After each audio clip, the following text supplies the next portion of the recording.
Hello everyone, my name is Khushboo Chaudhary and welcome to our channel B study और tech. आज के video में हम करने वाले हैं एमपीएससी 004 के प्रीवियस ईयर क्वेश्चंस और इंपॉर्टेंट क्वेश्चंस का पार्ट 1।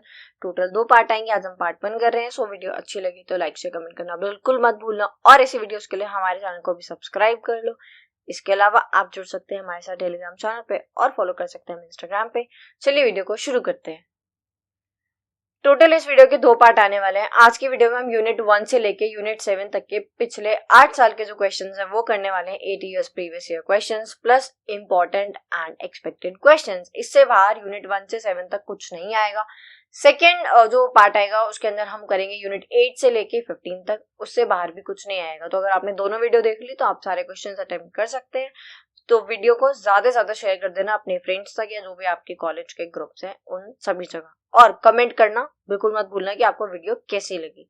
ठीक है, चलो शुरू करते हैं वीडियो को यूनिट नंबर 1 से। तो यूनिट नंबर 1 में 2 क्वेश्चन पूछे जाते हैं। ठीक है, क्वेश्चन नंबर 1 है examine the relationship between religion and polity in pre modern India. यानी कि प्री मॉडर्न इंडिया की अगर हम बात करें तो रिलीजन और पॉलिटी के बीच में क्या रिलेशन था। ठीक है, क्या ये कनेक्टेड थी या नहीं थी। तो फर्स्ट है religion influenced Kings and rulers. यानी कि जो रिलीजन है वो किंग्स और रूलर्स को इन्फ्लुएंस करता था। कैसे? जो किंग्स थे वो अक्सर रिलीजन को फॉलो करते थे और रिलीजन जो रिलीजियस टीचिंग्स होती थी उनकी वो हेल्प लेते थे गाइड के लिए, है ना, गाइड करते थे, वो रूल करते थे। ठीक है, तो हम बहुत आसान भाषा में समझने वाले हैं। अगर हम एक एक लाइन को रीड करके समझेंगे तो बहुत टाइम चला जाएगा, है ना, इतना टाइम है भी नहीं। तो हम फटाफट से क्या करेंगे, आपको पीडीएफ मिलेगी इसकी, आप वहां पे अच्छे से बैठ के रीड कर लेना। अभी हम जल्दी जल्दी से इसको समझते हैं। ठीक है, तो फर्स्ट हमने पढ़ लिया religion influence Kings and rulers. Second है रूलर्स रिसीव्ड रिलीजियस सपोर्ट। यानी कि जो प्रीस्ट हुआ करते थे, पंडित हुआ करते थे, स्कॉलर्स हुआ करते थे, रिलीजियस लीडर्स हुआ करते थे, वो किंग्स और रूलर्स को सपोर्ट करते थे।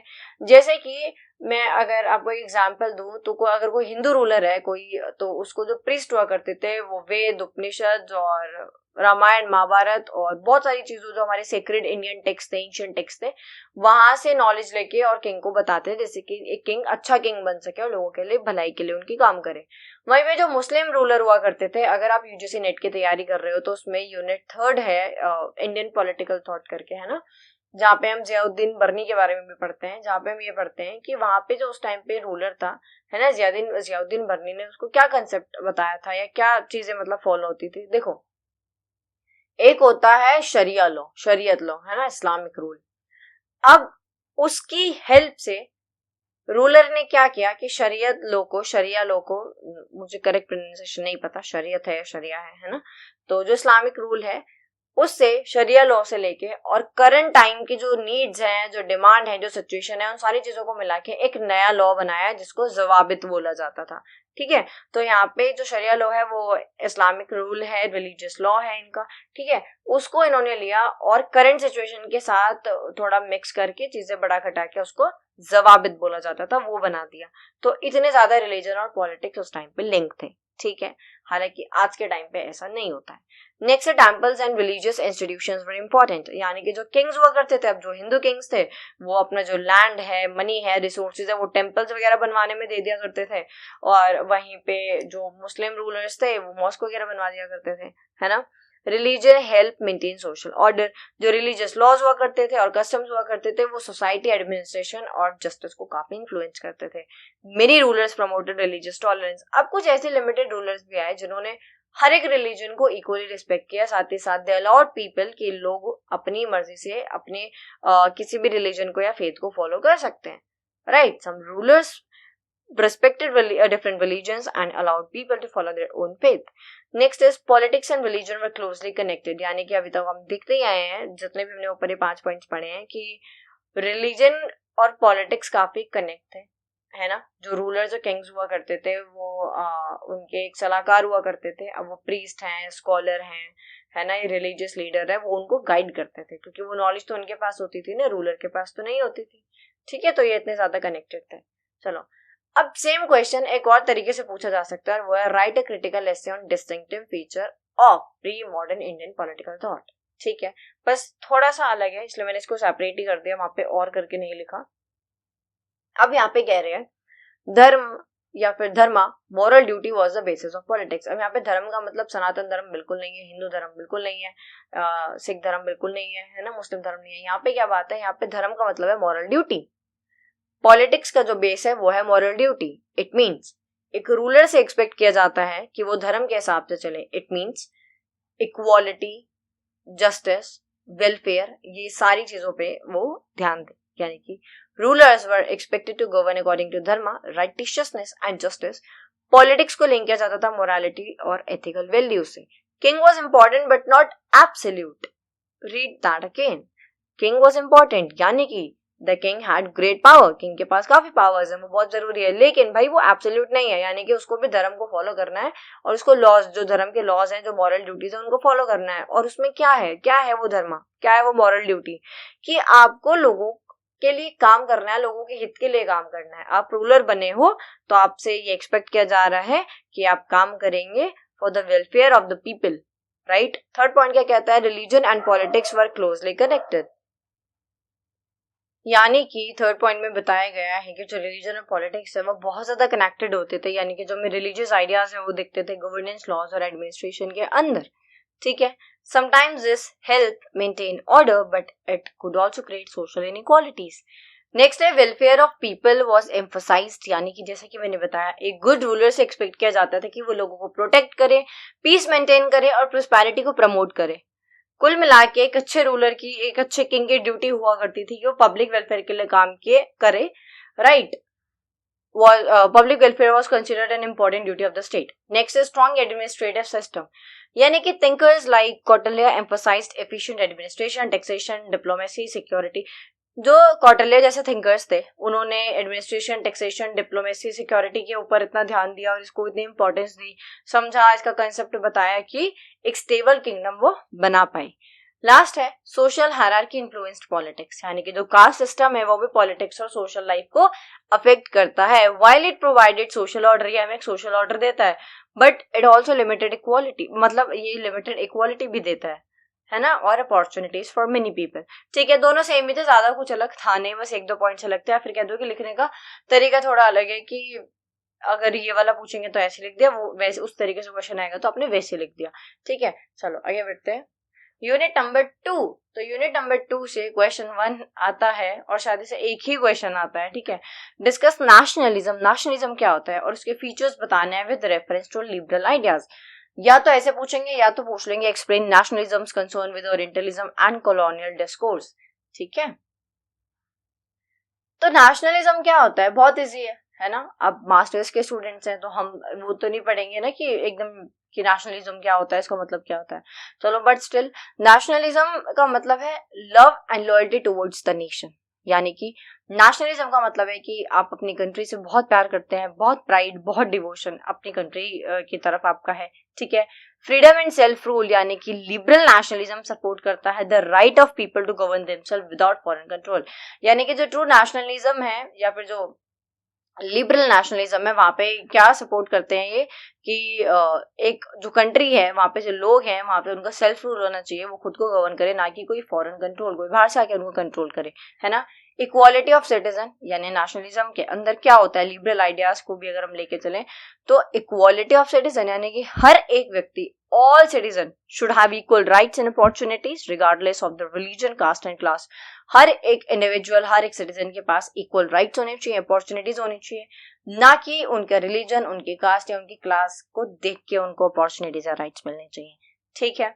Next is individual liberty. यानी कि जो लिबरल आइडियाज हैं वो बात करते हैं freedom of speech, expression, religion, personal choice. यानी कि एक देश के अंदर, एक नेशन के अंदर हर एक इंडिविजुअल के पास, हर एक सिटीजन के पास चॉइस होनी चाहिए कि वो अपने फेथ को फॉलो करें, रिलीजन को फॉलो करें, पर्सनल चॉइसेस लें, स्पीच और एक्सप्रेशन की भी फ्रीडम उनके पास होनी चाहिए, है ना. Next is democratic government. Democratic government क्या है कि नेशनलिज्म और लिबरल आइडियाज के ऊपर अगर हम बेस बात करें तो सपोर्ट करता है. डेमोक्रेसी होना चाहिए, फ्री एंड फेयर इलेक्शंस होना चाहिए, गवर्नमेंट बाय द पीपल यानी लोगों की सरकार होनी चाहिए, लोगों के द्वारा सरकार होनी चाहिए, लोगों के लिए सरकार होनी चाहिए, है ना. कोई दूसरी जो फॉर्म ऑफ गवर्नेंस है वो नहीं होनी चाहिए. Next is unity in diversity. यानी कि it promotes national unity while respecting different cultures, languages and religions within the country. यानी कि यूनिटी इन डाइवर्सिटी. यानी कि डाइवर्सिटी क्या है, भारत में कितनी डाइवर्सिटी है, कितनी विभिन्नता है है ना। यूपी में जाओ तो अलग कल्चर, और राजस्थान में अलग, गुजरात में अलग, केरल में अलग, जम्मू में अलग, मणिपुर में अलग, सबका अलग कल्चर, अलग लैंग्वेज, अलग ट्रेडिशन, अलग खाना खूना पहरावा, सारी चीजें अलग अलग है, बट उसके बाद भी हम सब इंडियंस हैं, है ना। This is unity in diversity, ठीक है। नेक्स्ट है यूनिट नंबर 3। यूनिट नंबर 3 से क्वेश्चन आता है, explain the relevance of social reform movement in India. Bharat में जो सोशल रिफॉर्म्स हुए थे, सोशल रिफॉर्म मूवमेंट्स हुए थे, सती प्रथा खत्म करना, दलित के लिए जो चीज होती थी उसको खत्म करना, मतलब उनके खिलाफ, है ना, और चाइल्ड मैरिज को खत्म करना, विडो मैरिज, एजुकेशन को बढ़ावा देना, वुमेन एम्पावरमेंट, ये सारी चीजें पढ़ेंगे। और नेक्स्ट है, describe the nature of social reform and Hindu renaissance in early colonial India. देखो, फर्स्ट है रिमूव सोशल एविल, यानी हम बात करने वाले हैं यहाँ पे उन लीडर्स के बारे में या फिर उन प्रैक्टिसेस के बारे में जो उस टाइम पे की जाती थी, जो सोशल रिफॉर्म मूवमेंट होते, समाज सुधारक जो आंदोलन हुआ करते थे, है ना, मूवमेंट हुआ करते थे। तो फर्स्ट इनका काम था उस टाइम पे लीडर्स का सोशल रिफॉर्म करने का, कि removed social evils. Social evils क्या होते हैं? समाज के दुश्मन। कौन थे समाज के दुश्मन? सती प्रथा, जहाँ पे एक विमेन के पास खुद की कोई चॉइस नहीं थी, उसकी कोई लाइफ की कोई वैल्यू ही नहीं थी, एग्जिस्टेंस ही नहीं थी, राइट। चाइल्ड मैरिज, बाल विवाह, सिर्फ लड़की के साथ थोड़ी अनफेयर हो रहा है, बाल विवाह अगर किसी लड़के के साथ हो रहा है तो भाई आगे जाके बड़ा हो कि उसकी भी तो अपनी चॉइसेस, अपनी प्रेफरेंसेस होगी, तो वो भी गलत है, दोनों के लिए गलत है। जैसे मैं हमेशा बताती हूँ ना, जेंडर इक्वालिटी के अंदर बहुत लोगों को गलत फहमी है कि वो वुमेन एम्पावरमेंट की बात कर लेते हैं, वो अलग कंसेप्ट है। जेंडर इक्वालिटी में हम दोनों के बारे में बात करते हैं कि हमें दोनों को इक्वल रखना है। ऐसे यहाँ पे चाइल्ड मैरिज में भी हम दोनों को रखेंगे, ठीक है। एंड अनटचेबिलिटी, ठीक है। तो जो सोशल एविल्स थे उनको खत्म करना था सोशल मूवमेंट्स के थ्रू, लड़ाई करनी थी, हमें लड़ना था प्रैक्टिसेस के खिलाफ। कैसी प्रैक्टिसेस? जैसे कि सती, चाइल्ड मैरिज और अनटचेबिलिटी यानी कि छुआछूत। Next is promoted women's right, यानी कि रिफॉर्म मूवमेंट किए जाते थे, विमेन्स की जो एजुकेशन है उसको बढ़ावा दिया जाता था कि जो विमेन है उनको एजुकेशन लेनी चाहिए। विडो रिमैरिज, यानी जो विधवा है उनको दोबारा शादी करना चाहिए। देखो, मान लो कि अगर कोई उस टाइम पे 11-12 साल की लड़की थी, उसकी शादी किसी 30-35 साल के साथ, 50 साल के साथ लोगों के साथ भी करा दी। अब आप कह रहे हो कैसी बात है, बट ये एक्चुअल में होता था, है ना। हिस्ट्री में पता चलता है ऐसी चीजें, सोशियोलॉजी के अंदर हम इनफैक्ट पढ़ते हैं, रिसर्च वगैरह में भी हम काफी चीजें पढ़ते हैं, ठीक है, रिसर्च करते हैं। तो क्या होता है कि अब वो 50-60 साल का आदमी, 30-35 साल का आदमी, तो वो तो मर गया, है ना, फॉर एनी रीजन, ठीक है। बट अब उस 15 साल की जो बच्ची, 11 साल की, 12, 13, 14, 15 साल की, उसका क्या होगा? उसका जीवन थोड़ी आप खत्म कर सकते हो। तो widow remarriage, women's education, equal rights for women, इन सभी चीजों पे बहुत ध्यान दिया जाता था। इन सभी को लेके रिफॉर्म मूवमेंट किए जाते थे। इम्प्रूव्ड एजुकेशन, यानी कि जो रिफॉर्मर्स थे वो प्रमोट करते थे मॉडर्न एजुकेशन को, और लोगों के बीच में वो अवेयरनेस फैलाने का काम करते थे। एनकरेज सोशल इक्वालिटी, यानी कि जो मूवमेंट्स हुआ करते थे ना, ये किए जाते थे जिससे कि कास्ट डिस्क्रिमिनेशन को खत्म किया जा सके, यानी जो जातीय भेदभाव है, जो वर्ण सिस्टम था, ब्राह्मण, क्षत्रिय, वैश्य, शूद्र, या फिर बाद में उनके दलित, अनटचेबल्स की बात करें तो जो भी अनफेयर प्रैक्टिसेस होती थी, इनइक्वालिटी थी, इनजस्टिस था, उन सबको खत्म करने के लिए मूवमेंट्स किए जाते थे, ताकि सभी को उस लैडर पे से, उस सीढ़ी पे से उतार दिया जाए और सब इक्वल हो, और एटलीस्ट इक्वल भी ना हो, बट एक पर्टिकुलर किसी के साथ तो ऐसा अनफेयर मीन्स तरीके से ना कोई बिहेव करे, ना उनको कोई ट्रीट करे, ठीक है। सो यहाँ पे ये मूवमेंट्स करते थे and worked for equal treatment of all people, के सभी को इक्वली तरीके से ट्रीट किया जाए, ठीक है। नेक्स्ट है क्रिएटेड नेशनल अवेयरनेस, यानी कि they awaken people against injustice and help develop feeling of nationalism, यानी कि ये लोगों के प्रति नेशनल अवेयरनेस लेके आते थे, यानी कि लोगों को अवेयर करते थे, उनको बताते थे कि भाई ये इनजस्टिस है, इसके खिलाफ लड़ो, है ना, ये नेशनलिज्म ये है, इसको डेवलप करो। Next is inspired modern Indian society, यानी कि इक्वालिटी, जस्टिस, ह्यूमन राइट जैसे आइडियाज को काफी इंपॉर्टेंस देते थे, जो कि आज तक भी चलते आ रहे हैं, ठीक है। नेक्स्ट है Hindu renaissance in early colonial India. तो यहाँ पे क्या है? फर्स्ट है रिवाइवल ऑफ हिंदू कल्चर, यानी कि it encourage people to take pride in India's ancient Hindu tradition, values and knowledge, यानी कि जो इंडिया का जो एंशिएंट हिंदू ट्रेडिशन है, जो हमारी वैल्यूज हैं, जो नॉलेज है, यहाँ पे लोगों को एनकरेज किया जाता था कि भाई पढ़ो, नॉलेज गेन करो, है ना, अपनी हिस्ट्री के बारे में जानो, है ना, प्राउड फील करो उसके ऊपर, right. Removal of social evils, अभी हम पढ़कर आए हैं ये, यानी कि जो रिफॉर्मर्स होते थे वो खिलाफ थे, वो अपोज करते थे प्रैक्टिसेस को जो अनफेयर होती थी, जैसे कि सती, चाइल्ड मैरिज और कास्ट डिस्क्रिमिनेशन। नेक्स्ट है प्रमोशन ऑफ एजुकेशन, यानी कि एजुकेशन को काफी प्रमोट करते थे, है ना। It supported modern education along with the study of Indian culture and scriptures, यानी कि आपको इंडियन कल्चर और स्क्रिप्चर्स के बारे में पता होना चाहिए। प्लस मॉडर्न एजुकेशन भी बहुत जरूरी है, क्योंकि हमें अपनी रूट्स को पकड़ के आगे जाना है। पेड़ अगर कोई बढ़ता है तो वो अपनी रूट्स को साथ लेके बढ़ता है। जिस दिन पेड़ अपनी जड़ों को छोड़ देगा वो आगे नहीं बढ़ेगा, वो जमीन पे गिर जाएगा। ऐसे ही आप कितने भी मॉडर्न हो जाओ, बट आपको अपनी रूट्स को लेके हमेशा साथ चलना चाहिए, ठीक है। चलो नेक्स्ट है ग्रोथ ऑफ नेशनलिज्म, यानी कि it increase self confidence among Indians and help develop a sense of national pride in unity, ठीक है। यानी कि नेशनलिज्म को लेके यहाँ पे काम किया जाता था, सेल्फ कॉन्फिडेंस इंक्रीज किया जाता था इंडियंस के बीच में, एक sense of unity, national pride, इन सभी चीजों के ऊपर ध्यान दिया जाता था, ठीक है। चलो नेक्स्ट है यूनिट नंबर 3, क्वेश्चन नंबर 2। ये एग्जैक्ट सेम क्वेश्चन है जो अभी हम पढ़ के आए हैं, है ना। वही तो हमने पढ़ा है कि जो लीडर्स थे वो क्या काम करते थे, क्या क्या सोशल रिफॉर्म मूवमेंट्स होते थे, ये सारी चीजें। ये और करके लिखना था, बट ये और करके नहीं लिखा, तो फिर ये सेम है, ठीक है।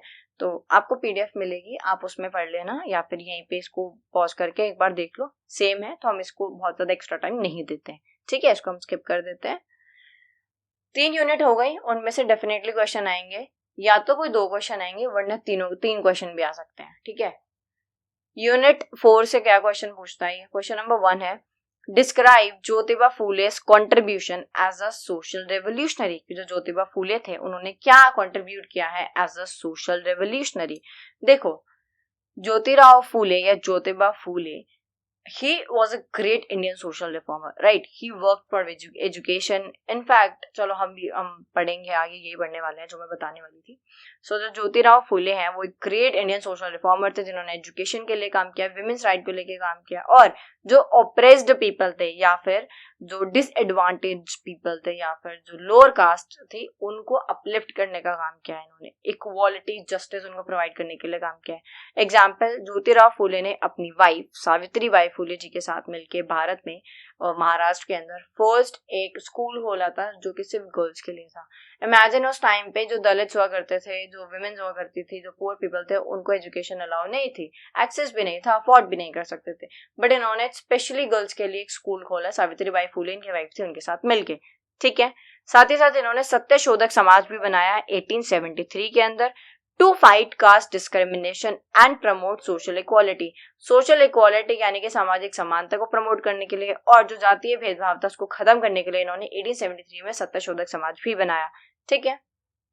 चलो फर्स्ट है वर्कड अगेंस्ट कास्ट डिस्क्रिमिनेशन, यानी कि जो ज्योतिबा फूले थे उन्होंने आवाज उठाई और लड़ाई लड़ी कास्ट सिस्टम के खिलाफ और सपोर्ट का इक्वालिटी फॉर ऑल पीपल। उनका यह मानना था कि हर एक व्यक्ति को इक्वल राइट्स मिलने चाहिए, इक्वालिटी होनी चाहिए among the people, caste discrimination नहीं होना चाहिए, बिल्कुल गलत है। नेक्स्ट है प्रमोटेड एजुकेशन फॉर ऑल, यानी कि इनका मानना था कि जो एजुकेशन है was the key to social progress, यानी कि अगर आपको समाज में प्रोग्रेस देखनी है चाहिए तो उसके लिए एजुकेशन सबको मिलनी चाहिए, है ना। इन्होंने पुअर के लिए, लोअर कास्ट चिल्ड्रन के लिए और गर्ल्स के लिए स्कूल्स भी खोले। सपोर्टेड विमेन्स एजुकेशन, यानी कि अगेन जो अभी हमने पढ़ा, along with his wife Savitri bai Phule, इन्होंने स्कूल खोले गर्ल्स के लिए, साथ ही साथ ही एनकरेज विमेन्स एजुकेशन, ठीक है। इन्होंने देखो लोअर कास्ट के लिए आवाज उठाई, अन्याय के लिए, इनइक्वालिटी के लिए आवाज उठाई, मतलब इनइक्वालिटी के खिलाफ आवाज उठाई, इक्वालिटी चाहते थे ये सबके बीच में, लोअर कास्ट के लिए, विमेन्स के लिए, गर्ल्स के लिए इन्होंने स्कूल खोले, है ना। सत्यशोधक समाज बनाया, जो लोअर कास्ट थे उनके राइट्स के लिए ये लड़े, जैसे कि दलित्स की जो सोशल इकोनॉमिक कंडीशन है वो अच्छी हो सके और जो बाकी भी ऑपरेस्ड कम्युनिटीज थी उनकी लाइफ में भी कुछ इंप्रूवमेंट आए। सत्यशोधक समाज बनाया सोशल लेवल से लड़ने के लिए, सोशल जस्टिस और इक्वालिटी को प्रमोट करने के लिए, ठीक है। साथ ही साथ अपोज सोशल लेवल, यानी कि ये क्रिटिसाइज करते थे, बिल्कुल खिलाफ थे अनटचेबिलिटी के, चाहे वो किसी भी बेसिस पे हो। चाइल्ड मैरिज के ये खिलाफ थे और जो भी सोसाइटी में अनफेयर प्रैक्टिसेस होती थी ये उनके भी खिलाफ थे, ठीक है। चलो नेक्स्ट है यूनिट नंबर 4 का अगेन क्वेश्चन नंबर 2। चलो ठीक है, सेम यूनिट है तो इससे एक और क्वेश्चन आता है, right an essay on religio political ideas of Dayanand Saraswati. तो हम यहाँ पे बात करने वाले हैं दयानंद सरस्वती जी के बारे में। स्वामी दयानंद सरस्वती जी जो कि एक ग्रेट इंडियन रिफॉर्मर थे जिन्होंने आर्य समाज फाउंड किया, वैदिक टीचिंग्स को प्रमोट किया, सोशल रिफॉर्म्स को काफी मतलब सोशल रिफॉर्म्स काफी इन्होंने करे और प्रमोट किया, एजुकेशन को प्रमोट किया, इक्वालिटी को प्रमोट किया, ठीक है। तो फर्स्ट इज इनका जो ये नारा है बहुत ज्यादा फेमस था, मतलब नारा नहीं है बट ऐसा नारा ही मान लो, चलो ठीक है। बैक टू वेदास, यानी कि दयानंद सरस्वती जी का ये मानना था कि जो वेद है उनकी नॉलेज होना बहुत जरूरी है। जो हर एक व्यक्ति है उसको ट्रू नॉलेज अगर चाहिए तो उसको वेदास के पास वापस जाना पड़ेगा, है ना। तो Dayanand Saraswati believe that the Vedas contain the true knowledge and people should follow their teachings, right. Opposed social evils, यानी कि he spoke against child marriage, इन्होंने चाइल्ड मैरिज के खिलाफ आवाज उठाई, अनटचेबिलिटी के खिलाफ आवाज उठाई, कास्ट डिस्क्रिमिनेशन के खिलाफ आवाज उठाई और जो भी हार्मफुल प्रैक्टिस होती थी। अब आप ये बोलोगे कि मैम सभी ने सेम चीज के खिलाफ आवाज उठाई, तो देखो उस टाइम पे यही चीजें हो रही थी ना, चाइल्ड मैरिज हो रहा था, वुमेन्स को एजुकेशन नहीं मिल रही थी, ऑप्रेस्ड कम्युनिटीज होती है उनके साथ बहुत बुरा किया जाता था, है ना। तो इन्होंने उन सभी ने जो जितने भी उस टाइम पे लोग थे, फ्रीडम फाइटर्स थे या सोशल रिफॉर्मिस्ट थे, सबने सेम चीजों के खिलाफ ही आवाज उठाई, ठीक है। तो he opposed social evils, he spoke against child marriage, untouchability, caste discrimination and other harmful practices. Next है प्रमोशन, चलो आगे बढ़ते हैं। नेक्स्ट है प्रमोटेड एजुकेशन, यानी कि उन्होंने सपोर्ट किया कि सभी को एजुकेशन मिलनी चाहिए, चाहे वो वुमेन हो, चाहे फिर वो लोअर कास्ट हो, चाहे लोअर क्लास हो, कोई भी हो, ठीक है। नेक्स्ट है बिलीव्ड इन इक्वालिटी, यानी कि इनका ये मानना था स्वामी दयानंद सरस्वती जी का कि हमें सभी को इक्वल रिस्पेक्ट करनी चाहिए, सबको इक्वली ट्रीट करना चाहिए। He believe that all human beings are equal and should be treated with respect, ठीक है। सपोर्टेड नेशनल अवेकनिंग, यानी कि his ideas inspired self-respect, unity, love for the country, which later helped the nationalist movement. इनके जो ideas थे उनको nationalist movement में भी इस्तेमाल किया गया है, जैसे कि यूनिटी, एकता बहुत जरूरी है, ब्रिटिशर्स के खिलाफ लड़ना है तो एकता बहुत जरूरी है, कोई एक पर्टिकुलर कास्ट जाके अंग्रेजों के खिलाफ नहीं लड़ सकती, राइट। और कंट्री के अंदर प्यार होना भी बहुत जरूरी है, सेल्फ रेस्पेक्ट भी बहुत जरूरी है। लास्ट है फाउंडेड आर्य समाज, यानी कि 1875 में स्वामी दयानंद सरस्वती जी ने बनाया आर्य समाज, जिसमें वो प्रमोट करते थे सोशल रिफॉर्म्स को कि हमें समाज को सुधारने के लिए मूवमेंट्स वगैरह करने चाहिए। साथ ही साथ वैदिक टीचिंग्स को इन्होंने प्रमोट किया। आर्य समाज हमें बताता है कि वैदिक टीचिंग्स कितनी ज्यादा जरूरी हैं, राइट। अगेन वो पेड़ वाला एग्जाम्पल, अगर कोई पेड़ अपनी जड़ें छोड़ दे तो फिर वो ग्रो नहीं कर पाएगा, वो गिर जाएगा, कमजोर पड़ जाएगा, है ना। तो इसलिए पेड़ बढ़ेगा, फल देगा, फूल देगा, बट अपनी जड़ों को पकड़ के रखेगा। ऐसे ही हमें मॉडर्न एजुकेशन लेनी है चाहिए, बट वैदिक नॉलेज भी होनी बहुत जरूरी है, ठीक है। नेक्स्ट है क्वेश्चन नंबर 3। ये 3 क्वेश्चन आते हैं इस यूनिट से, 2 हम पढ़ चुके हैं, ये तीसरा है। यहाँ पे हमें बताना है राजा राम मोहन रॉय और ज्योतिबा फूले। ज्योतिबा फूले हम पढ़ चुके हैं। राजा राम मोहन रॉय और ज्योतिबा फूले के जो विचार थे उनमें क्या सिमिलैरिटीज थी, क्या डिफरेंसेस थे, ठीक है। सिमिलैरिटीज की बात करें, बोथ अपोज्ड सोशल एविल। राजा राम मोहन रॉय जो थे उन्होंने सती प्रथा के खिलाफ आवाज उठाई, ठीक है। जो ज्योतिबा फूले थे उन्होंने कास्ट डिस्क्रिमिनेशन के खिलाफ आवाज उठाई, यानी कि जो सती प्रथा होती थी जो कि बहुत ही अनफेयर प्रैक्टिस थी, राजा राम मोहन रॉय ने उसको खत्म करने की बात की और ज्योतिबा फूले ने जातीय भेदभाव को। बोथ सपोर्टेड एजुकेशन, जो राजा राम मोहन रॉय थे वो मॉडर्न एजुकेशन को प्रमोट करते थे कि सभी को मॉडर्न एजुकेशन लेनी चाहिए और आगे बढ़ना चाहिए। जो ज्योतिबा फूले थे वो प्रमोट करते थे education for women and lower caste. उनका मानना था कि भाई पहले जो ऐसे सेक्शन है सोसाइटी के जिनके पास नॉलेज नहीं एजुकेशन नहीं है, पहले हम उनको एजुकेशन प्रोवाइड करेंगे, है ना। दैट्स व्हाई उन्होंने अपनी वाइफ के साथ मिलकर, सावित्रीबाई फुले जी के साथ मिलकर स्कूल भी खोला था। नेक्स्ट है both worked for social reform, यानी कि they wanted a more just and equal society. दोनों ही चाहते थे कि जो समाज है वो इक्वल हो, जस्ट हो, न्याय हो, समानता हो हर सेक्शन के उसमें, ना कोई दलित, कोई विमेन, कोई ये, कोई वो, कुछ नहीं, सब इक्वल है, सबको न्याय मिल रहा है। बोथ सपोर्टेड विमेन्स राइट, यानी कि रॉय सपोर्ट करते थे विडो राइट्स को और फूले एनकरेज करते थे गर्ल्स एजुकेशन को। डिफरेंसेस क्या थे? राजा राममोहन रॉय ने बनाया था ब्रह्मो समाज, यहाँ पे वो सती प्रथा को अपोज करते थे, चाइल्ड मैरिज को अपोज करते थे, हिंदू सोसाइटी के अंदर बहुत सारे रिफॉर्म्स चाहते थे, इंग्लिश और मॉडर्न एजुकेशन को सपोर्ट करते थे। ज्योतिबा फुले ने सत्यशोधक समाज बनाया था जो कि गर्ल्स और लोअर कास्ट चिल्ड्रन के लिए स्कूल खोले थे। उन्होंने कास्ट सिस्टम के खिलाफ आवाज उठाई थी, अनटचेबिलिटी के खिलाफ आवाज उठाई थी और लोअर कास्ट और ऑप्रेस्ड पीपल के ऊपर फोकस किया था कि कैसे इनको अपलिफ्ट किया जाए। ठीक है, क्लियर है? नेक्स्ट है यूनिट 5। यूनिट 5 से भी एक क्वेश्चन आता है, बट ये 2-3 तरीके से पूछ सकता है, तो मैंने वो भी बता दिया है, ठीक है। क्वेश्चन नंबर 1 है, what are distinctive features of moderates and extremist philosophy. हम सब जानते हैं कि कांग्रेस का बंटवारा हो गया था, जो आइडियलिस्ट लीडर्स थे, है ना, जो मॉडरेट्स थे, उनको मॉडरेट्स का नाम दिया गया, जैसे कि दादा भाई नौरोजी और गोपाल कृष्ण गोखले, और जो ऐसे थे थोड़े रियलिस्ट थे वो एक्सट्रीमिस्ट, जैसे कि लाल बाल पाल, ठीक है। अब बात करते हैं मॉडरेट्स के बारे में।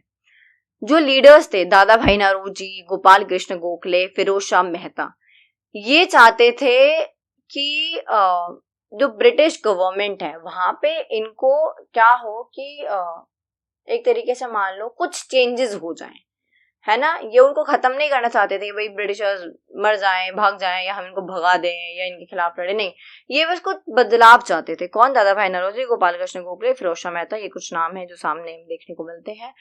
They believed in peaceful methods like petition and meetings, example sending request to the British government। तो ये ब्रिटिश गवर्नमेंट को रिक्वेस्ट भेजते थे, पिटिशंस और मीटिंग्स जैसे पीसफुल मेथड्स में इनका विश्वास था, इनका मानना था कि हमें बस थोड़ी सी कॉन्स्टिट्यूशनल चेंजेस और ग्रेजुअल रिफॉर्म्स चाहिए, है ना, ग्रेजुअल रिफॉर्म यानी स्लो एंड स्टडी रिफॉर्म्स चाहिए। और had faith in British justice and fairness, इनका मानना था कि ब्रिटिशर्स बहुत अच्छे हैं, वो जरूर न्याय करेंगे, फेयर ट्रीटमेंट देंगे, है ना। ये डायलॉग, स्पीच, रेजोल्यूशन, इन सारी चीजों का इस्तेमाल करते थे अपने अर्ली कांग्रेस, जो शुरू के टाइम पे जो कांग्रेस लीडर्स मीटिंग क्या करते थे ना, जो इनके सेशंस होते थे, वहां पे ये डायलॉग्स, पिटिशन, स्पीच और रेजोल्यूशन, इन सारी चीजों को लेके अपनी पूरी मीटिंग किया करते थे, है ना। कुल मिला के इनका मेन एम था कि थोड़े से राइट और थोड़ा सा पार्टिसिपेशन इनको मिल जाए ब्रिटिश गवर्नमेंट के अंदर, बस।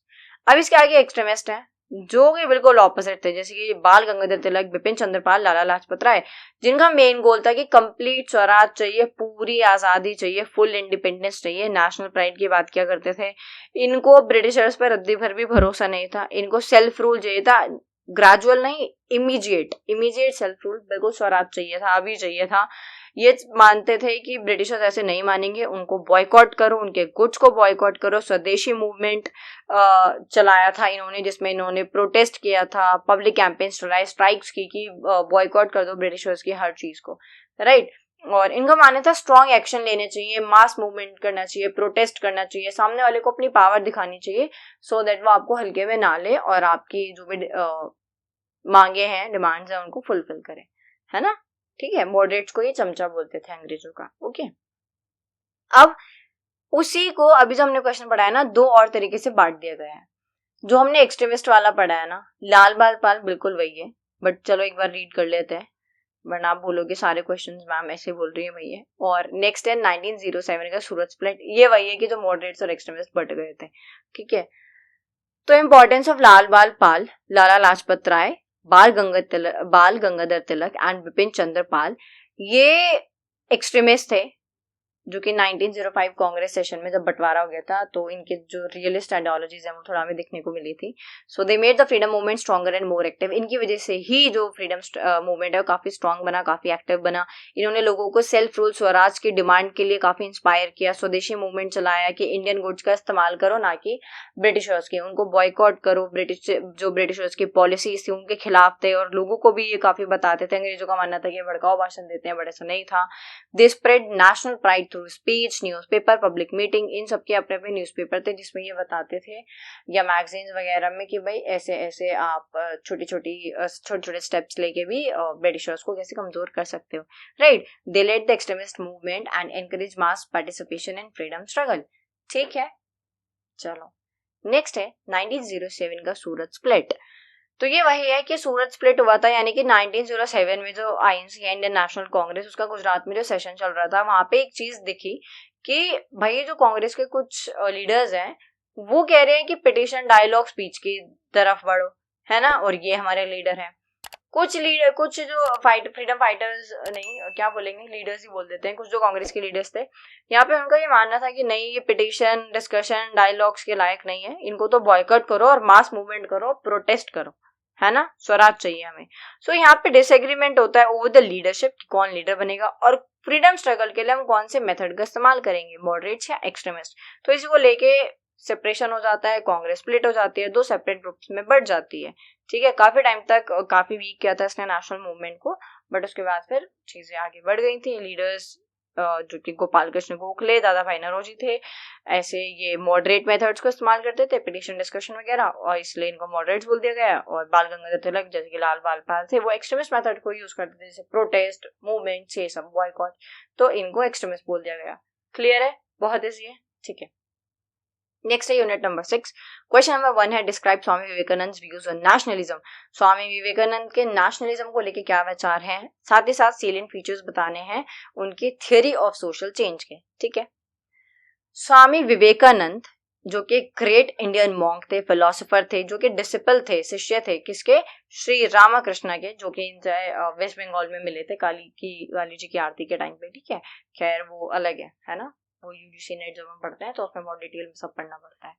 बस यहाँ पे भी इतना ही, थोड़ा सा ये है कि अगर आप इंट्रो लिखे आओगे ना, कि जैसे दयानंद सरस्वती हैं, स्वामी विवेकानंद जी हैं, अरविंदो घोष हैं, है ना, कि ये ग्रेट इंडियन मॉन्क थे, रिफॉर्मर थे, फिलोसोफर थे, तो थोड़ा ये होता है कि हाँ बच्चे को थोड़ी सी नॉलेज है, ठीक है।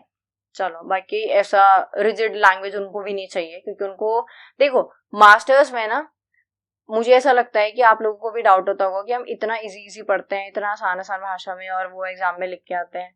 तो मास्टर्स में वो सामने वाले को आप मतलब जो भी आपके चेक कर रहा है एग्जाम, उसको ये नहीं देखना, सॉरी एग्जाम नहीं, आंसर शीट है ना, जो भी आपकी आंसर शीट चेक करेगा उसको कोई मतलब नहीं है कि आपने क्या रटी रटाई डेफिनेशंस थ्योरीज लिखी हुई है, उसको बस ये देखना है कि इसको समझ कितना है ना। अगर इक्वालिटी के ऊपर टॉपिक है, क्वेश्चन है, तो उसको ये देखना है कि इसको क्या समझ आया इक्वालिटी को लेकर, इसने क्या लिखा है ना। रटी रटाई डेफिनेशंस नहीं लिखनी है, आपको अपनी समझ से लिखना है। और इसलिए मैं एग्जांपल देती हूँ कि अगर बाकी चीजें याद न रहे तो एग्जांपल्स के थ्रू आप कनेक्ट कर पाओ और अपनी तरफ से बना के लिख पाओ, ठीक है। अब बात करते हैं वापस से Vivekananda views on nationalism. Love for the nation, तो जो विवेकानंद थे वो नेशन से बहुत प्यार करते थे, और वो चाहते थे कि हर एक व्यक्ति, he believed every person should love and serve their country, हर एक व्यक्ति को अपनी कंट्री से प्यार करना चाहिए और सर्व करना चाहिए। जो नीडी पीपल हैं, जो पुअर हैं, उनको हेल्प करना ही ट्रू पेट्रियोटिज्म है। यानी ट्रू पेट्रियोटिज्म का मतलब है कि आपको जो नीडी लोग हैं उनको हेल्प करना है, जो पुअर पीपल है उनको हेल्प करना है, कुछ भी, एजुकेशन, फूड, क्लॉथ्स, कुछ भी सर्विस, है ना। स्ट्रेंथ एंड सेल्फ कॉन्फिडेंस, यानी कि he wanted Indians to be strong in body, mind and character. Example, he encourage youth to be fearless and confident. ये यूथ को एनकरेज करते थे कि भाई आपको फेयरलेस रहना है, डरना नहीं है, कॉन्फिडेंट रहना है, पावरफुल होना है, powerful in terms of strength and self confidence, right. So वो चाहते थे जो इंडियंस हैं वो बॉडी से, माइंड से, कैरेक्टर से, हर चीज से मजबूत रहें, है ना।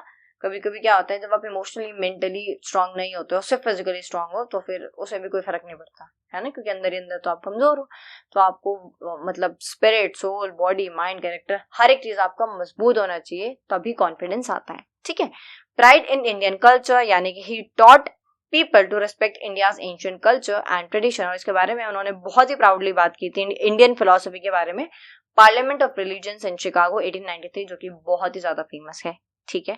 जहाँ पे इन्होंने हमारे एंशिएंट टेक्स्ट, कल्चर, स्क्रिप्चर्स, इन सब के बारे में बताया, हमारे ट्रेडिशन के बारे में बताया।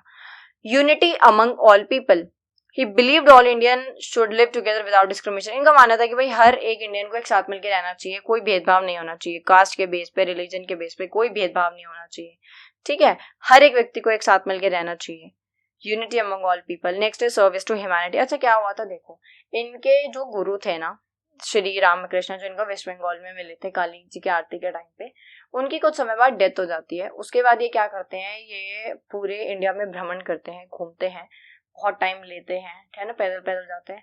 तो इनको बहुत सारी चीजें देखते हैं कि बहुत पॉवर्टी है, लोग बहुत पीछे हैं, लोगों के पास खाना नहीं है, कपड़े नहीं है, छत नहीं है। तो फिर ये बाद में ना फिर इसी को लेके काम करते हैं, एकता को लेके, सर्विस को लेके। इनका मानना था कि serving people is equal to serving God, यानी कि आप नीडी जो नीडी पीपल है, अगर आप उनको हेल्प कर देते हो, है ना, कोई बीमार है उसकी हेल्प कर देते हो, कोई अनएजुकेटेड है उसकी भी हेल्प कर देते हो, कैसे भी, जैसी जिस पे होती है, तो आप सीधा गॉड को सर्व कर रहे हो, है ना। एजुकेशन फॉर नेशनल डेवलपमेंट, इनका मानना था education help building a strong nation, education ही एक स्ट्रॉन्ग नेशन बनाएगा। एक देश के अंदर सब भेड़ चाल में है, कोई पढ़ा लिखा नहीं है, सिर्फ किताबें रटने आगे बढ़ रहे हैं, तो वो देश को भी आगे नहीं बढ़ सकता, और एक इंडिविजुअल की भी ग्रोथ नहीं होगी। तो एजुकेशन नॉलेज होना बहुत ज्यादा जरूरी है. Educated citizen can contribute to the country's progress. ठीक है.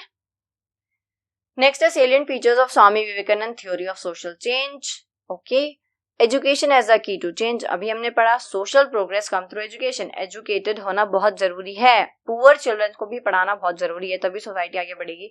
अगर जो गरीब बच्चा है उसको कोई नहीं पढ़ाएगा तो वो फिर उसका आजीवन गरीबी में बिताएगा और उसके आने वाली जो पीढ़ी है वो भी गरीबी में ही जाएगी और उससे देश भी गरीबी में जाएगा. ठीक है. तो social progress comes through education. Next है रिमूवल ऑफ सोशल एविल्स, यानी कि everyone should get equal respect. क्यों ही डिस्क्रिमिनेशन, क्यों ही भेदभाव, क्यों ही अनडिसेबिलिटी छुआछूत करना है, क्यों, क्या जरूरत है? हर कोई ह्यूमन है ना. तो everyone should get equal respect. Empowerment of women. He believe women should receive education and equal opportunities. इनका मानना था कि वुमेन्स को एजुकेशन लेनी चाहिए, इक्वल अपॉर्चुनिटीज मिलनी चाहिए, तभी वो अपनी फैमिली और सोसाइटी को मजबूत कर पाएगी. अगर एक वुमेन एजुकेटेड है, नॉलेज है उसके पास, वो समझदार है, और तो वो अपनी फैमिली के साथ साथ सोसाइटी और कंट्री में भी फिर कंट्रीब्यूशन अपना देती है. ठीक है. सर्विस टू द पुअर, यानी कि ये इनका ये मानना था कि जो नीडी है उनको health care, education, food provide करना अच्छा है. अपलिफ्ट करना पुअर पीपल को जरूरी है सोशल चेंज के लिए. कैरेक्टर बिल्डिंग बहुत जरूरी है. Right. Good character creates a better society. अगर अच्छा कैरेक्टर होगा तो आप एक अच्छा समाज का निर्माण कर पाएंगे. राइट. ऑनेस्टी होनी जरूरी है, डिसिप्लिन होना जरूरी है, हार्डवर्क होना जरूरी है टू इम्प्रूव सोशल लाइफ. और ये एक इंडिविजुअल के लिए नहीं, अगर आप डिसिप्लिन है, आप हार्डवर्किंग है और अगर ऑनेस्ट हैं तो फिर आप डेफिनेटली जहां भी जाएंगे अपनी छाप छोड़ेंगे, है ना, और फिर लोग आपसे इंस्पायर होंगे और एक अच्छी सोसाइटी हमें दिखेगी. नेक्स्ट है स्पिरिचुअल एंड मॉरल डेवलपमेंट, यानी कि मटेरियल सक्सेस ठीक है, बट मटेरियल सक्सेस के अलावा भी जो रियल प्रोग्रेस है उसके अंदर मॉरल और स्पिरिचुअल ग्रोथ के बारे में बात की जाती है कि आपको मॉरली और स्पिरिचुअली भी प्रोग्रेस पे ध्यान देना है, नॉट जस्ट मटेरियल सक्सेस. है ना. अगेन वही वाली चीज कि मटेरियल सक्सेस तो एक दिन खत्म हो जाएगी, बट जो नॉलेज है, जो मॉरल स्पिरिचुअल ग्रोथ है, वो आप वही चीजें जो है लोगों को इंस्पायर करेंगी. ठीक है.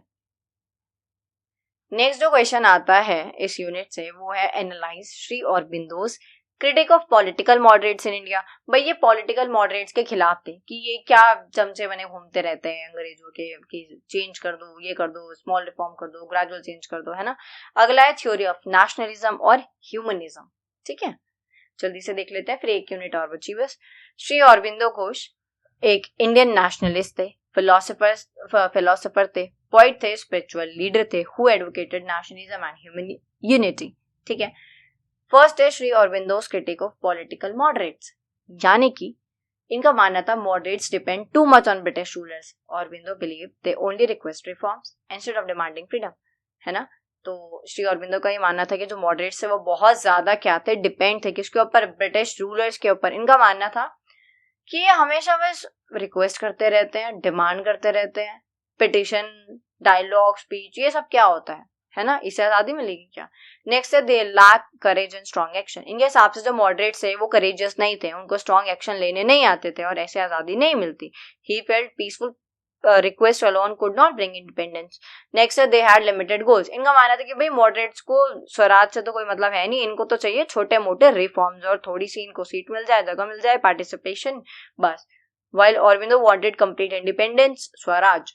They ignored people's power. Aurobindo believed ordinary people should actively participate in freedom struggle. अब जो moderates थे ना ये अपने फायदे के बारे में बात करते थे, बट जो extremists थे वो पूरे देश के बारे में बात करते थे. सब है. ठीक है. So they trusted British justice too much. कौन? Aurobindo नहीं, moderates. इनका मानना था कि जो ब्रिटिशर्स हैं उनके ऊपर moderates बहुत भरोसा करते हैं कि बहुत न्याय करेंगे, ये करेंगे, वो करेंगे, जो कि वो कुछ नहीं करेंगे. Need for national self-respect. So Aurobindo wanted Indians to be confident and self-reliant instead of depending on British support. कि Indians को self-reliant होना है, self-respect, self-confidence, ये सारी चीजें एक इंडिविजुअल के अंदर होनी चाहिए, ना कि ब्रिटिशर्स के ऊपर डिपेंड रहना है. ठीक है. नेक्स्ट है श्री अरबिंदोस थ्योरीज ऑफ नेशनलिज्म. ये बोलते थे nation is like a living mother, mother India, मातृभूमि, है ना. और मातृभूमि को हमें क्या देना है, लव देना है, सर्विस देनी है, क्योंकि मातृभूमि, मदर इंडिया डिजर्व करती है love and service. Next is nationalism is a spiritual force. For him nationalism what was not just politics but also a secret duty. इनका ये मानना है कि नेशनलिज्म पॉलिटिक्स नहीं है. भाई क्योंकि आप, अच्छा ऐसे होता है कि हमने वोट दे दिया, सरकार जो करेगी कर लेगी, कि वो देश आपका नहीं है, सरकार का है ना. तो यहाँ पे क्या है, for him nationalism was not just politics but also a sacred duty. Demand for complete independence, ये स्वराज को सपोर्ट करते थे, ना कि रिफॉर्म्स को. यूनिटी ऑफ ऑल इंडियंस, ये चाहते थे अपने रिलीजन रीजन छोड़ के कि हम नॉर्थ से हैं, साउथ से हैं, वेस्ट से हैं, ईस्ट से हैं, मध्य प्रदेश से हैं, कहीं से भी हैं, या हिंदू है, मुस्लिम है, सिख है, ईसाई है, जैन है, कोई भी है, नहीं, आप सब इंडियन हो पहले, right. Self reliance and self confidence, Indians should depend on their own strength and abilities. आपको किसी के ऊपर डिपेंड नहीं होना है, आपके अंदर अपनी कुछ एबिलिटीज हैं, जानो उसको, है ना, खुद को मजबूत बनाओ, ठीक है. Nationalism for human welfare, India's freedom would help in the progress of all humanity. Bharat की जो आजादी है वो हर एक व्यक्ति की प्रोग्रेस में क्या करेगी, कहेंगे हम, कंट्रीब्यूट करेगी या हेल्प करेगी. और इनका जो न्यूज़पेपर था वंदे मातरम, उसमें ये लोगों को काफी बताते थे, इंस्पायर करते थे कैसे आप अपने लेवल पे फ्रीडम के लिए फाइट कर सकते हो, आजादी के लिए लड़ सकते हो, ठीक है. चलो नेक्स्ट है humanism in Shri Aurobindo's thinking. Humanism क्या है, all humans are equal, right, every person has divine values and deserves respect. हर एक, बोलते हैं ना, हर एक व्यक्ति के अंदर भगवान है. अगर आप मानोगे आपके अंदर भगवान है तो आप किसी को उल्टा नहीं बोलोगे, क्योंकि आपके भगवान को बुरा लग जाएगा. अगर आप मानोगे सामने वाले के अंदर भगवान है तो अगेन आप किसी को उल्टा नहीं बोलोगे, आप लड़ाई नहीं करोगे, आप किसी का बुरा नहीं चाहोगे, आप किसी को नीचे नहीं दिखाओगे, आप किसी के साथ मारपीट नहीं करोगे, आप किसी के साथ झगड़ा नहीं करोगे. तो कोई कॉन्फ्लिक्ट, कोई डिस्प्यूट, कोई क्वेरल, कुछ नहीं हो रहा. आजकल एब्यूजिव मैनर में बात करना बहुत कॉमन हो गया है लोगों के लिए.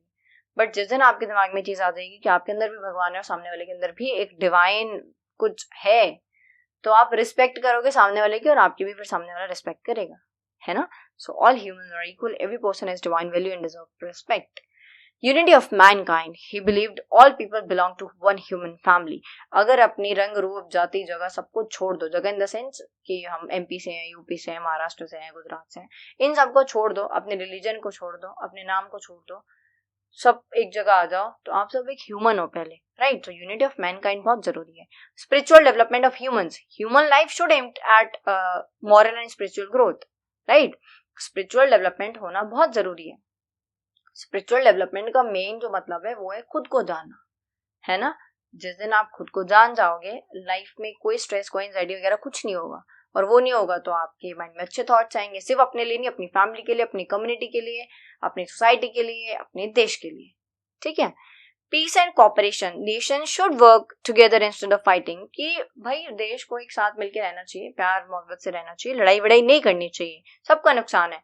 Freedom for every individual, people should have the opportunity to develop their talents. हर एक व्यक्ति के पास अपॉर्चुनिटी होनी चाहिए कि वो अपने टैलेंट को डेवलप कर सके.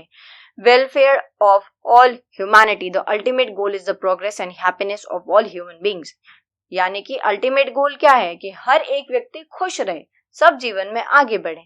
कितने अच्छे विचार थे इनके, है ना. चलो नेक्स्ट है unit number 7, question number 1. Write an essay on MS Golwalkar's views on Hindutva and Hindu nationalism. अगर मैंने जो इनका नाम है गलत बोला है तो प्लीज मुझे बता देना, ठीक है. चलो, सो जो ये एमएस गोलवलकर है, he was an Indian thinker, RSS leader and advocate of Hindu nationalism and cultural unity. इनका मानना था हिंदू नेशनलिज्म और कल्चरल यूनिटी होनी चाहिए. यानी कि क्या, आगे बढ़ते हैं. फर्स्ट है India as a Hindu nation. According to him, according to Golwalkar, he believed that India is mainly a Hindu nation because Hindu culture developed here. क्योंकि यहाँ पे हिंदू कल्चर डेवलप हुआ है तो ये एक हिंदू नेशन है, ऐसा मानना था इनका. एग्जाम्पल ये है, he considered Hindu tradition as the foundation of Indian society, कि भारत की जो नींव रखी गई है, इंडियन सोसाइटी की जो फाउंडेशन है वो हिंदू ट्रेडिशंस के ऊपर ही रखी गई है, ठीक है, बेस पे रखी गई है. नेक्स्ट है importance of Hindu culture. He said that Hindu culture gives India it's unique identity. इनका मानना है कि जो हिंदू कल्चर है वो इंडिया को अपनी एक आइडेंटिटी देता है. यानी कि दिवाली, होली, ये कुछ ऐसे सेक्रेड फेस्टिवल्स हैं जो कि आई गेस पूरी दुनिया में कुछ देशों को छोड़ के हर कोई मना रहा है यार, है ना. काफी सारी कंट्रीज से देखें, इवन जो काउंसलेट्स होते हैं, एम्बेसीज होती हैं, वहां पे भी जो फॉरेन ऑफिशियल्स होते हैं वो भी होली दिवाली सेलिब्रेट करते हैं, है ना. सो इम्पोर्टेंस बताई उन्होंने हिंदू कल्चर की. National unity through Hindutva. He believed people should unite through a common national culture. उनका मानना है कि कॉमन नेशनल कल्चर होना चाहिए जिससे लोग यूनाइटेड रहेंगे. जैसे कि अगर अलग कल्चर के लोग होंगे तो डिस्प्यूट्स होंगे, जिससे कि देश में बंटवारा हो सकता है या देश बढ़ सकता है ना, ये सारी चीजें. और कायदे से देखा जाए तो हिंदू मुस्लिम यूनिटी कमजोर पड़ गई थी या कुछ था, है ना, जिसकी वजह से हमें देखने को मिला, वो हम सेकेंड पार्ट में देखेंगे। मोहम्मद अली जिन्ना, मौलाना मदूदी, सैयद अली खानी, सारी चीज़ें, ठीक है, अहमद खान, ये सब। तो वापस आते हैं इस पे। So national unity through Hindutva, यानी कि चाहते थे कि लोग एक कॉमन नेशनल कल्चर के थ्रू यूनाइटेड रहें, है ना। Citizen should put national interest above regional differences. जैसे कि अभी महाराष्ट्र में लैंग्वेज को लेके चल रहा था, तो क्यों, मतलब वो आप इंडियन हो ना, सामने वाला भी इंडियन है, तो आप इंडियन पहले हो ना, या आप महाराष्ट्र या फिर गुजराती या पंजाबी पहले हो, आप इंडियन पहले हो ना, क्योंकि आप इंडिया में रहते हो वही, ठीक है। नेक्स्ट है respect for ancient tradition. Golwalkar valued India's ancient scriptures, customs and values. Example है learning from teachings of Vedas and Upanishad. ये बोलते थे कि इंडिया के जो एंशिएंट स्क्रिप्चर्स, कस्टम और वैल्यूज हैं, हमें उन्हें पढ़ना चाहिए, समझना चाहिए, हमें वेदास और उपनिषद को पढ़ना चाहिए, ठीक है। Discipline and organisation, he stressed discipline and character building social service, यानी कि ऑब्वियस सी बात है, आरएसएस में जो वॉलंटियर्स होते हैं उनको ये सिखाया जाता है कि कैसे आपको औरों की हेल्प करनी है, बट उसके लिए आप इतने सक्षम होने चाहिए कि आप खुद की हेल्प करें। तो डिसिप्लिन होना चाहिए, कैरेक्टर बिल्डिंग जरूरी है, सोशल सर्विस आपको करनी है, ऑर्गेनाइज्ड रहना है। Next is strong and self reliant nation. He wanted India to be strong, united and self confident, यानी जो इंडियंस है स्ट्रॉन्ग होने चाहिए, यूनाइटेड, एकता होनी चाहिए, सबको सेल्फ कॉन्फिडेंस होना चाहिए सबके अंदर।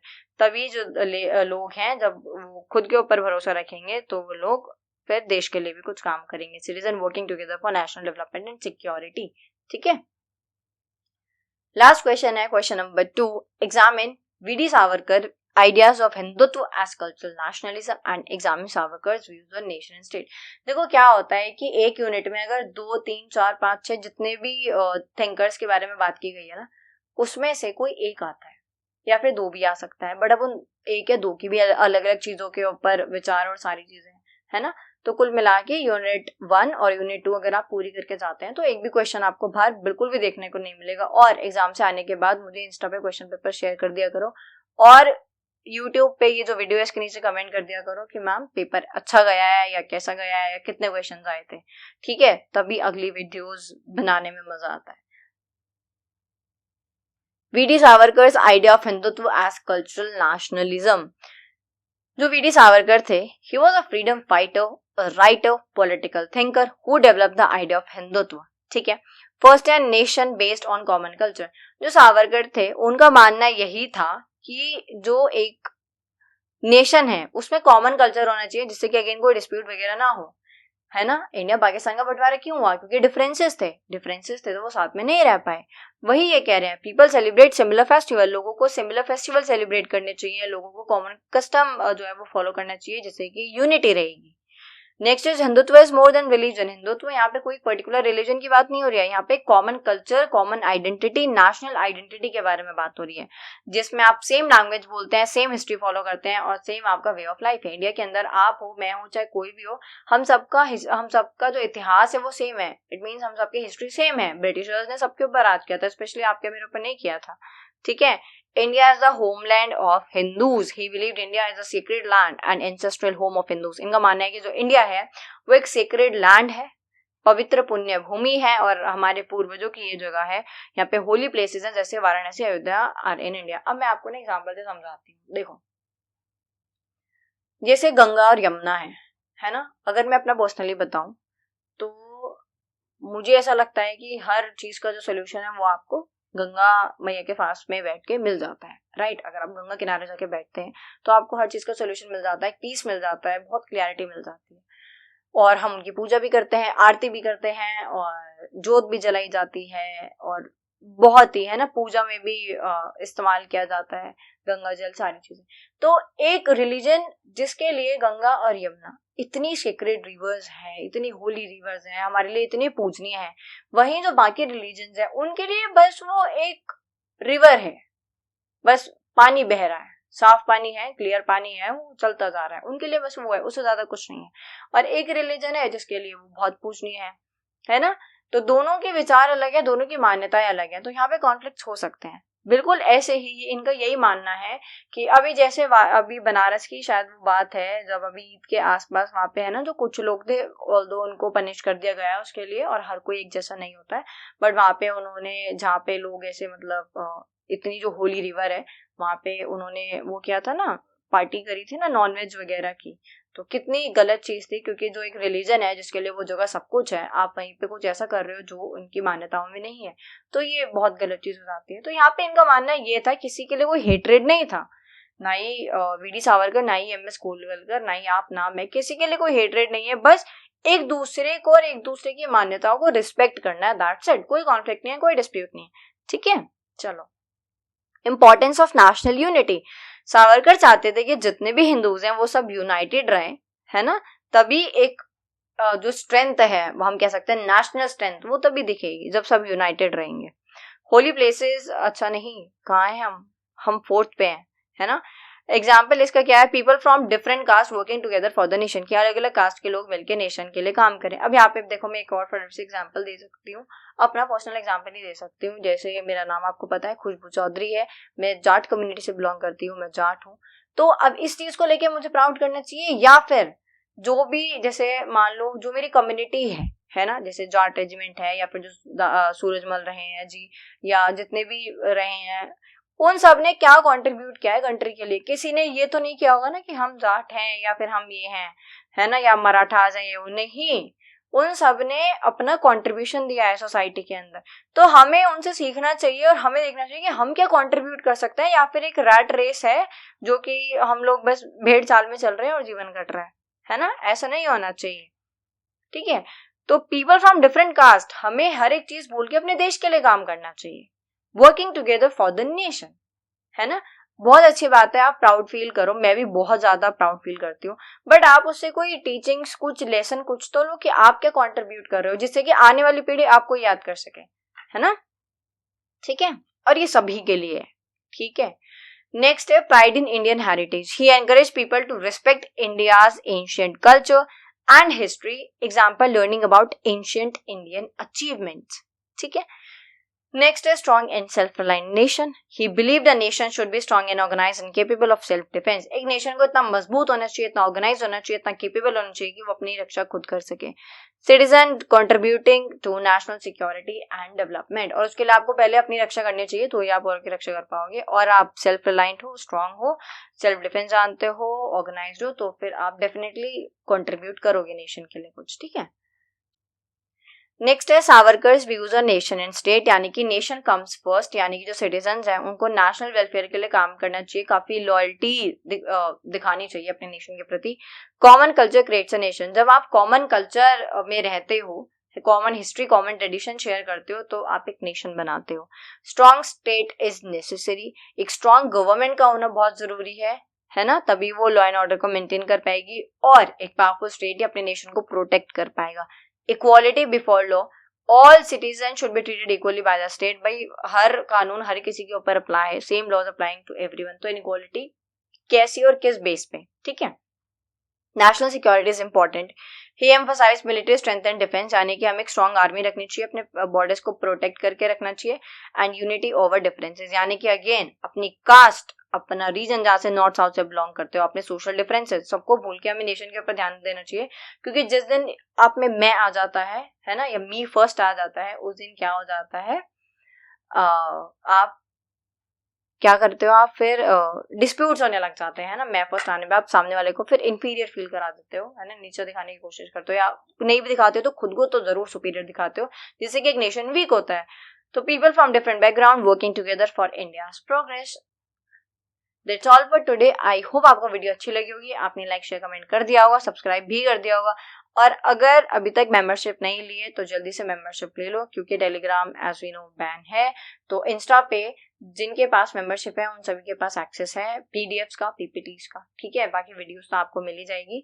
और 3 मेंबरशिप है, मैं थोड़ा बता देती हूँ, यूट्यूब पे ही आपको सामने दिख जाएंगी, ठीक है, और जहाँ पे सब्सक्राइब है उसके पास कि आप ज्वाइन कर सकते हो मेंबरशिप। ब्रॉन्ज है, सिल्वर है और गोल्ड है, ठीक है। 119 वाली ब्रॉन्ज है और उसके बीच में फिर एक सिल्वर है, और जो गोल्ड मेंबरशिप है वो भी आई गेस 359 की है बस, जिसमें आपको सारी पीडीएफ, पीपीटी, वीडियो ये सब कुछ मिल जाता है और इससे बाहर कुछ आता भी नहीं है। तो जल्दी से मेंबरशिप ले लेना, ठीक है। थैंक यू, मिलते हैं अगले वीडियो में। Till then be स्टडीऑटिक।